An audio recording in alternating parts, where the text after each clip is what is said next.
Bonsoir à tous et bienvenue dans cet épisode 8 de Bypass Gastrique. Je sais, ça fait pas longtemps qu'on s'est vu, il y a 2 jours en l'occurrence. Enfin même j'ai publié la vidéo ce matin. Bref. Donc la dernière vidéo, l'épisode 7, c'était avant mon rendez-vous chez l'anesthésiste. Euh, Depuis il y a au moins 48 heures qui sont passées. Ce qui fait que j'ai vu l'anesthésiste et la diététicienne aussi. Donc je vais revenir en tout cas sur ces 2 rendez-vous. Donc bah oui, c'est vrai que hier j'en menais pas large parce que j'ai lu sur la convocation qu'il était question d'une prise de sang. Bon, les prises de sang, c'est pas mes copains, mes copines, enfin bref, pas potes, avec les prises de sang parce que ils ont toujours du mal à trouver mes veines. Hein. Mes veines là, elles se trouvent pas. Donc c'est bien, c'est que d'un côté, ça me décourage de me mettre à l'héroïne.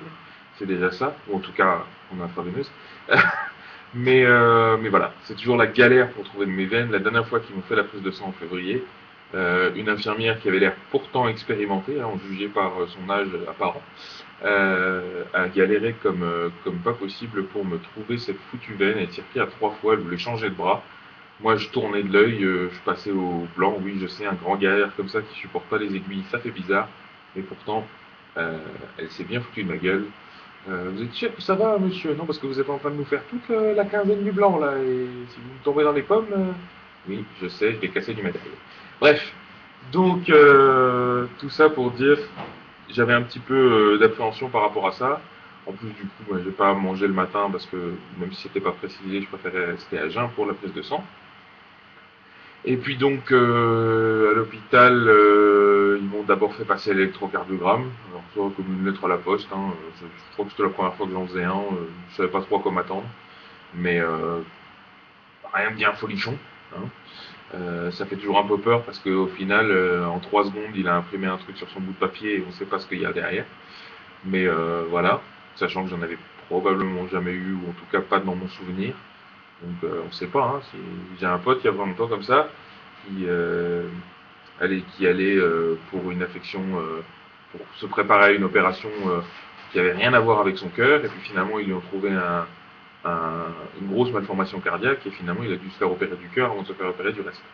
Donc tout ça pour dire, ça me faisait un peu flipper, un petit peu. Et alors finalement, le CG s'est bien passé. Ensuite, j'ai attendu un petit peu pour voir l'anesthésiste. Une jolie petite roumaine. C'est dommage que je dorme quand elle sera là. Enfin bref.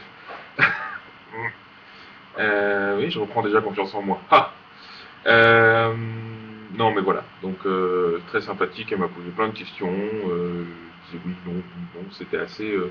Ça faisait un peu procédure. À mon avis, je pense que j'aurais pu bypasser le. Ah tiens, elle est bien celle-là. J'aurais pu complètement contourner le, le rendez-vous avec l'anesthésiste en remplissant un formulaire en ligne. Ça aurait fait pareil, sachant qu'elle ne m'a pas posé rien du tout, donc elle prenait pour argent comptant tout ce que je lui disais. Bien sûr, j'ai pas baratiné à ce niveau-là. Donc elle m'a posé des questions du genre est-ce que vous savez faire ça avec la tête? Oui, je sais faire ça avec la tête. Combien vous pesez, combien vous mesurez? Hop, je te calcule un petit IMC vite fait. Pas malade, pas d'alcool, pas de cigarette. Bah, c'est vrai que pour moi, du coup, c'est une petite question qui sont assez simples à résoudre. Elle m'a expliqué vite fait comment ça se passait, mais vraiment juste pour me dire qu'il fallait pas que je m'inquiète si après l'opération j'étais pas tout de suite dans ma chambre, que j'allais probablement rester en salle de réveil jusqu'au lendemain matin. Donc voilà. Et ah oui, et elle m'a prescrit un Xanax pour le matin de l'opération. J'étais presque déçu qu'elle me prescrive pas pour le matin avant le matin de l'opération, c'est-à-dire le matin de l'admission, parce que à mon avis je vais être bien tendu comme il faut déjà. Donc, mais bon, c'est déjà ça. Donc voilà, et puis finalement, euh, elle m'a dit que voilà, je pouvais y aller.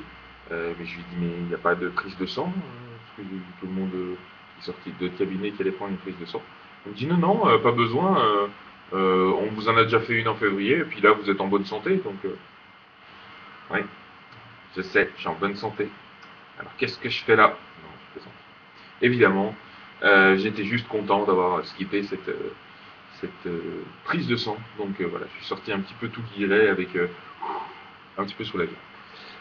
En sortant de là, j'ai dû aller dans un autre hôpital parce que bien sûr les prélèvements et l'opération ne se font pas dans le même hôpital que la clinique où il y a tous les autres professionnels, diététiciens, nutritionnistes et tout ça. Donc je suis allé à la clinique voir la diététicienne que j'avais jamais vue en fait. Euh, Jusqu'à maintenant j'avais vu un nutritionniste. Il faudrait un jour que je demande c'est quoi la différence entre un nutritionniste et un diététicien pour le coup. Euh, Ça a l'air d'être deux spécialités bien différentes, mais j'ai du mal à comprendre. Euh, donc voilà, j'ai vu la diététicienne, une petite jeune, c'est sympathique, qui m'a expliqué tout ça. Alors ils sont chiants, c'est un truc que j'ai pas osé lui dire sur le coup, mais je regrette un peu, parce que en gros, elle m'a expliqué tout ce que je pouvais manger ou ne pas manger, mais euh, mais après, elle laisse libre cours à mon imagination, et j'en ai pas beaucoup en ce qui concerne l'alimentation. Sinon, je serais pas là. Donc moi, pour moi, la bouffe, ça doit être pratique. C'est pas, en tout cas aujourd'hui, je sais que je dois apprendre à changer ça, mais en tout cas aujourd'hui, c'est quelque chose d'utilitaire. Donc de devoir composer mes propres menus, surtout avec autant de contraintes, ça me saoule un petit peu quand même. Donc j'aurais préféré qu'elle me donne, genre pour les 2 semaines à venir, paf, 15 menus déjà tout préparés. Tu manges ça, tu poses pas de questions. Merci, au revoir à la prochaine fois. Mais c'est pas du tout ça. Donc en gros, je pense que c'est ça le régime yaourt, mais en même temps, je pense que c'est un petit peu moins restrictif. Je m'attendais à effectivement bouffer que des yaourts et des bouillons de légumes pendant 2 semaines, mais c'est pas tout à fait ça. C'est juste que je dois éviter les boissons sucrées, donc ça tombe bien. Enfin, je veux dire, tout ce qui est limonade, soda, même jus de fruits, thé ou café sucré. Donc, je suis pas spécialement dépendant de ce truc-là. Les sodas et tout, j'en prends quand il n'y a pas grand-chose d'autre et que j'ai envie d'un truc frais. Mais voilà, je peux m'en passer sans souci, donc ça me pose pas trop de problème. Pas de boisson alcoolisée, mais ça, je ne bois pas d'alcool. Et dans un sens, là, autant, allez, ça fait toujours un peu sourire, autant là, je suis très content de ne pas en boire, puisque, voilà, eu égard au risque de retomber dans l'alcoolisme après l'opération, qui sont pas négligeables quand même, hein, en tout cas dans les statistiques. Voilà, je suis pas mécontent de ça non plus. À proscrire complètement les féculents et légumes secs, donc ça veut dire pain, pâtes, pommes de terre, riz, semoule, haricots, pois chiches, lentilles. Donc même des trucs où on se dit, bah c'est bon, c'est des légumes. Non, farineux, hop, dehors. Donc les lentilles, les pois chiches, les petits pois, tout ça, c'est à envoyer. Euh, les pains complets et multicéréales en petite quantité sont autorisés. Oui, je suis en train de lire le papier, parce que bien sûr, elle m'a laissé une belle feuille recto verso avec expliqué tout ça. Pas de crème dessert, choisissez vos yaourts nature et sans sucre. J'ai oublié de lui demander du coup si j'avais droit aux édulcorants genre stevia. Euh, Ça, je vais lui demander, je pense. Parce que les yaourts nature sans aucun sucre, même pas du faux, c'est un petit peu amer, donc c'est un petit peu écœurant à force. Donc bien sûr, pas de superflu, chips, biscuits, chocolat, bonbons, sucre, miel, viennoiserie, pâtisserie, pizza frites. Tout ça, de toute façon, j'avais déjà fait une croix dessus. Donc voilà, pas de souci avec ça. Et 2 fruits frais par jour. Alors ça aussi, il va falloir que je m'éduque. Parce que j'ai pas du tout l'habitude. Moi, les fruits frais, c'est pas un truc qui me tente. Euh, c'est un peu trop nature pour moi. Mais bon, voilà. Donc les pommes et les poires, pour l'instant, ça passe, ça va bien passer. Et bien sûr, il est conseillé de ne pas fumer durant les 15 jours précédant l'intervention, mais ça, je ne fume pas, donc voilà. Puis après, il y a des exemples de menus, donc pour l'instant, je suis un petit peu ça. Et j'ai aussi le régime après l'opération, avec l'explication des phases et tout ça. Et ça, je reviendrai là-dessus une autre fois. Petit point d'attention, ben voilà, parmi les trucs que je peux manger, il y a tout ce qui est potage de légumes. Mais alors attention, potage de légumes sans farine, sans pommes de terre et sans ni donc féculents, petits pois, pois chiches et autres fèves. Donc finalement c'est pas évident de retrouver des recettes, des bonnes recettes de soupe sans tout ça. En plus j'y connais rien en légumes, soyons honnêtes. Donc moi dans un rayon fruits et légumes, je suis un peu paumé. Donc heureusement j'ai des super potes qui m'ont proposé de me faire des échantillons, de me faire des petites soupes qui vont me permettre de tester différentes recettes et bien sûr, je vous donnerai mes recommandations par rapport à mes goûts. Hein. Après, chacun fait comme il veut et comme il le sent. Autre petit point de détail aussi, j'ai demandé tout de suite à la diététicienne si je pouvais remplacer certains yaourts par des shakes protéinés. Pour une raison très simple, c'est que c'est très facile à faire, c'est très facile à emporter, donc c'est très pratique, même au bureau, de se prendre un petit shaker, machin, vite fait, sur le pouce. Désolé pour le petit éclairage, c'est mon écran qui est parti en live. Et en fait, elle me l'a déconseillé dans la phase préopératoire, tout simplement parce qu'en général, c'est quelque chose dont on s'écœure assez rapidement. Et comme après l'opération, je n'aurais pas le choix que de compléter, que de compenser l'absence de viande par des shakes protéinés pour avoir ma dose de protéines et éviter de perdre du muscle en même temps que je perds du gras.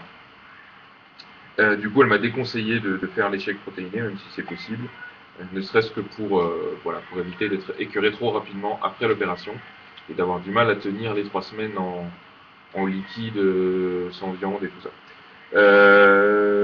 Mais quand même, je me suis déjà préparé parce que le truc à savoir, c'est que les protéines pour des shakes, là, c'est généralement des pots de 2, 3, 4, 5 kilos des fois.